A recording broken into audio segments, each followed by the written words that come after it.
Hi, I'm Yasmin Fernandes and I welcome you to my world of cooking in What's Cooking Man? Hi guys, welcome to today's episode of Chicken Dhansak. It's everybody's favorite. Yums. So now let's get started. First, I will run you all through the ingredients for the rice. So we require ghee. Please use ghee, it will give a better flavor. Of course, you're free to use oil if you like, but ghee is definitely preferred. I've taken 2 cups of rice, and the rice quantity also you may vary according to the number of people that are going to eat. There's salt, sugar, and there are a couple of dry ingredients. There's 2 tablespoons of whole jeera, 2 star anise, 3 elaichi, 3 pieces of cinnamon, 2 badi elaichi, and 4 cloves. So now let's start making the rice. I placed the pan on the stove, on the gas, and I'm sprinkling 2 tablespoons of sugar. Now scatter the sugar about so that it will melt faster. And don't touch the sugar, please. Don't stir it. Let it melt on its own. There, it's begun to melt nicely. We shall wait till it turns slightly golden. It's beginning to turn golden now. There, finally it has turned golden. So at this point, I'm going to add 1 tablespoon of ghee. Allow the ghee also to melt nicely into the caramel, and then let's add the jeera and the whole spices to it. Lovely. Let's now stir these spices well into the caramel and the ghee. Keep sauteing it well till we get a nice aroma. Saute it really well. Now, as soon as the jeera begins to crackle, we will then add the rice. Having added the rice, now we shall saute it well. Wow, look at all the spices, the caramel and the rice mixing well together. Let's keep sauteing it till the water which is there will evaporate and we get a nice aroma. Lovely. Let's keep sauteing it. Now, once it is sauteed well, we shall add water to the rice. The level of water should be just a little bit above the rice. Do not add too much water, otherwise the rice will turn soft. So just a wee bit above the water level. Now I've added around 2.5 teaspoons of salt to the rice, and we'll close the lid and allow it to cook now on a very low flame for 20 minutes. Now we come to making the dal. So for the dal, I'll run you all through the ingredients. I've taken half a cup of tur dal and quarter cup each of masoor dal and moong dal. Mix them all together and soak them for an hour, and then we shall use them. Okay. Now we've taken vegetables. I've cut 1 brinjal into pieces. Also, I have taken quarter kg of pumpkin, which has also been cut into smaller pieces. We need salt and we need a little turmeric powder. We shall now add all these ingredients to the cooker.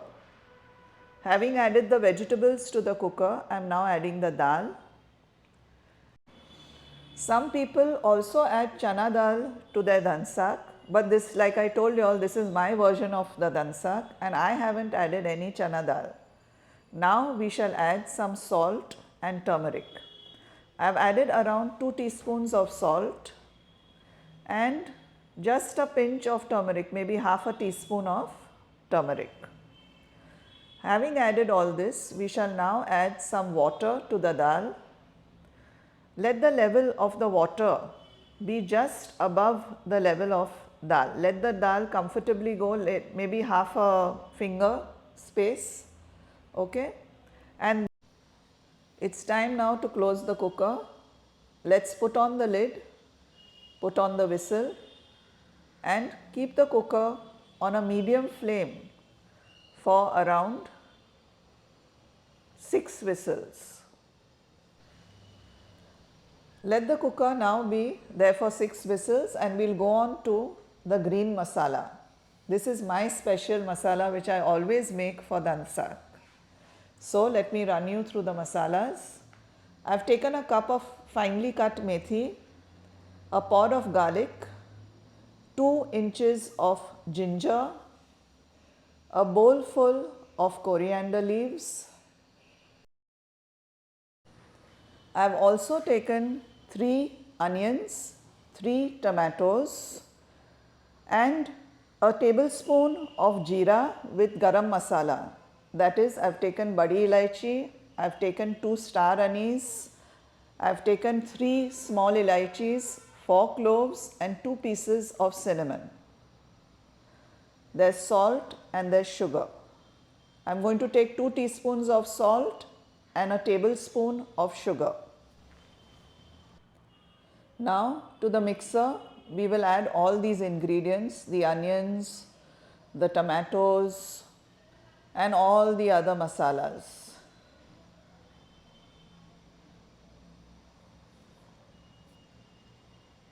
We will add the garam masala, we will add the methi with the ginger and the garlic and also the coriander along with salt and sugar. Now let us take the jar and grind the masala. The masala is ground. Wow, look at that green masala. It smells awesome. Now we are going to fry this masala. So take a pan and add some oil. Guys, be very generous with the oil because that is what is going to give a nice flavor to your dhansak. I have used about a quarter cup of oil. To this oil I am going to add the green masala and I am going to saute it well till the oil separates. Whilst the oil is separating, now I will run you all through the dry masalas. For the dry masalas, we will require half a teaspoon of turmeric, 1 tablespoon of curry sambar, 1 tablespoon of coriander powder, 1 tablespoon of jeera and 2 tablespoons of dhansak masala. Now let us check the rice. Wow, look at that. The rice looks really delicious and it smells even better. Now 6 whistles are done and we are going to open the cooker. There, the dal also is done wonderfully. Now we shall have to mash the vegetables which are in the dal. So I am going to take a blender and run it through the dal. There, all the vegetables have now been mashed well. Let's now keep the dal aside and go back to the green masala. There, the masala has been cooking well and the oil also is separating. So now it will be time for us to add the dry masalas to the green masala. Let's now add all the dry masalas which I had shown you all before and give it a good stir. Whilst the masala is frying, please add a tablespoon or 2 of water so that the masalas don't burn. Let's saute this masala for around 5 minutes till we get a nice aroma, in between always adding a tablespoon or 2 of water because we don't want our masalas to burn. Now once the masala is sauteed well and you get a lovely aroma, it will be time now to add the chicken. So let's get to the chicken now. We have used half kilo of chicken which we will now add to the masala and let's mix the chicken now well with the masala. Let it cook well nicely. Mix it well, saute it for a while on a high flame so that the mixture gets nicely cooked. Now we'll make the flame slightly low and continue the sauteing. The chicken has now sauteed well and it's time to add water. I've added 1 glass of water. Give it a nice stir, mix everything well. Let's close the pan now and allow the chicken to cook on a medium-low flame, stirring in between. It's been around 10 minutes now. Let's give the chicken a nice stir, and at this point we will not cook the chicken completely. We will now add dal to the chicken so that the chicken can then cook with the dal. Otherwise the chicken will become too soft. So now it's all ready for the dal to get in. Let's pour the dal. Wow. Now give everything a nice stir. Let all the masalas blend with the dal and the chicken. The aroma is just yums. It's lovely. Give it a good stir. Keep stirring well, and then we shall now close the lid and allow the dal to simmer on a low flame. The dal has now been simmering for a while. Time now to add some tamarind. I am going to add about a tablespoon or a little more depending on your taste. Okay? Now the dal is ready to be served. Wow! Lovely aroma. Nice. Ready to plate now. Nice hot piping rice. Wow, look at that. Yums. The dal also will be kept next to it now. Here's some yummy, yummy chicken dal, hot and piping. Dhansak is best eaten with kachumbar, which is onions sliced and mixed with coriander leaves with salt and a dash of lime. It tastes fantastic. So guys, please like, share, subscribe and let me know in the comments whether you have enjoyed it. Thank you.